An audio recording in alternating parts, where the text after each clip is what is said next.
Bonne année, bonne santé.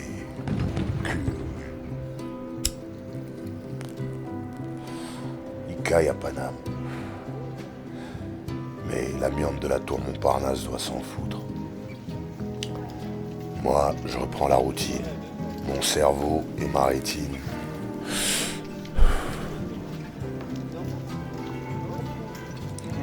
Je sais pas de quoi parle ce que je vais voir, j'ai juste aimé le titre et l'affiche. Et puis qu'on ait changé de date ou de calendrier, ça change rien au fait que faut bien que quelqu'un fasse le sale boulot.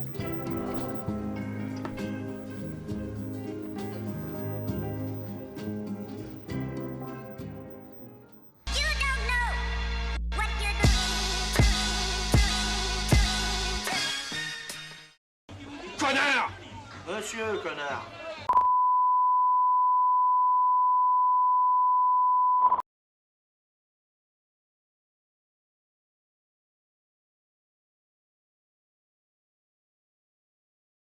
Salut à toutes, salut à tous, bienvenue dans la vie du connard en vidéo, ravi de vous retrouver en cette nouvelle année, je suis Joseph Ali et j'ai été regarder Les Chambres Rouges de Pascal Plante. Vamonos!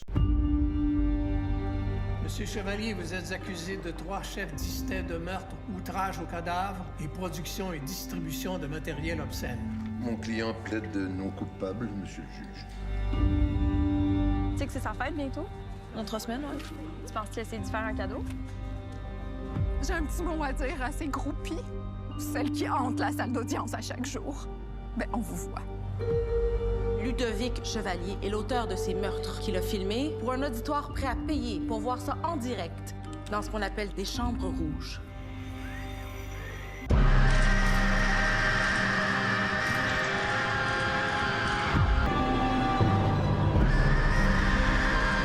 Moi, c'est mon trip, là, les voir toutes perdre.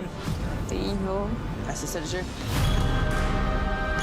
OK, c'est tout. Tu sais, Kéliane, il y a une affaire que je comprends pas. Pourquoi t'es là, toi?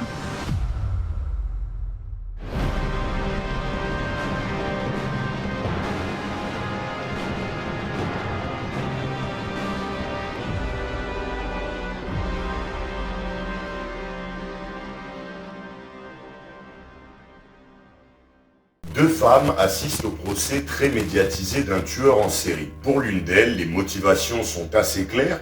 Pour la seconde, en revanche, très difficile de se prononcer. Nous allons donc suivre ces deux jeunes femmes et en parallèle le procès au cours d'un récit plutôt bien narré. Alors on a une photo propre, assez impersonnelle, neutre, même froide, peut-être même trop froide.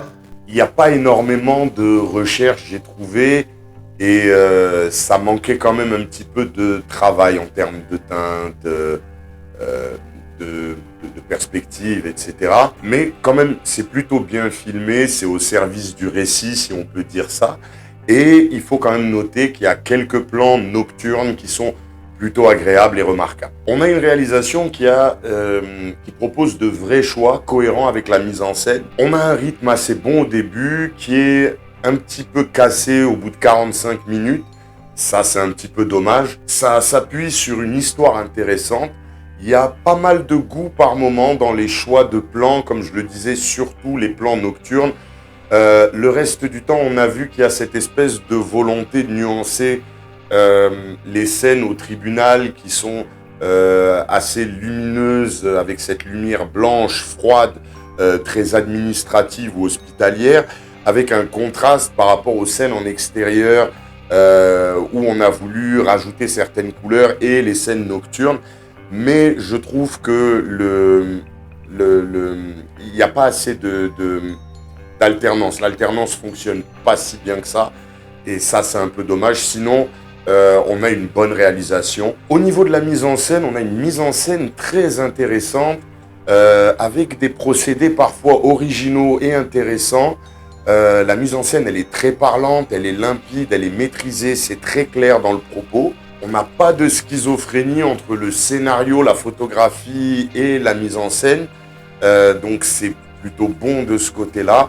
Ça n'a pas vraiment de parti pris, ça nous raconte une histoire et de plutôt belle manière avec des fois même quelques petits effets de style, de cinéma de genre qui sont réussis pour le coup. Au niveau du scénario, alors on a deux récits parallèles avec d'un côté l'histoire relative au procès et de l'autre côté le récit des deux jeunes femmes que nous suivons. Cette petite originalité bien exécutée va permettre en fait de développer plusieurs points de vue et aller sur des thématiques plus ou moins intéressantes, plutôt intéressantes d'ailleurs.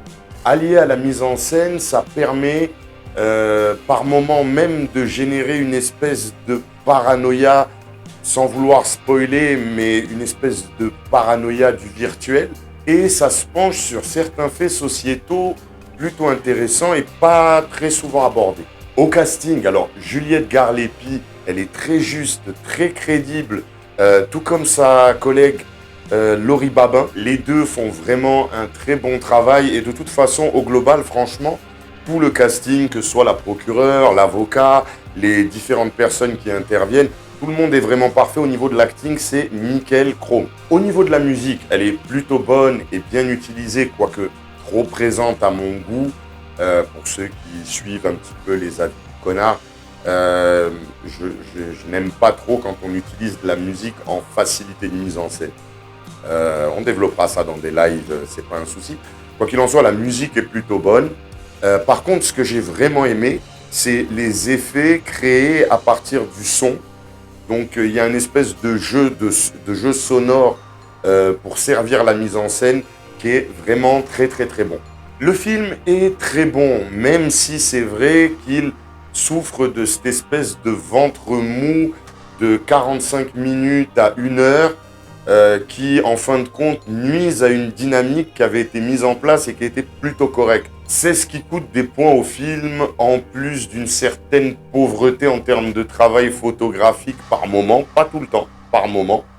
Du coup, la note, ce sera 6,5 sur 10, mais ça, on s'en fout. Moi, je suis qu'un connard qui donne son avis. Alors, Les Chambres Rouges, eh ben, c'est pas mal du tout. Une histoire et un scénario plutôt original qui abordent des thèmes qui sont malheureusement, selon moi, trop rarement visités. Les acteurs sont excellents, mais vraiment très bons, donc gros big up à tous les Québécois, ceux qui nous regardent et ceux qui nous regarderont. Et un gros bisou à mon poteau Mario.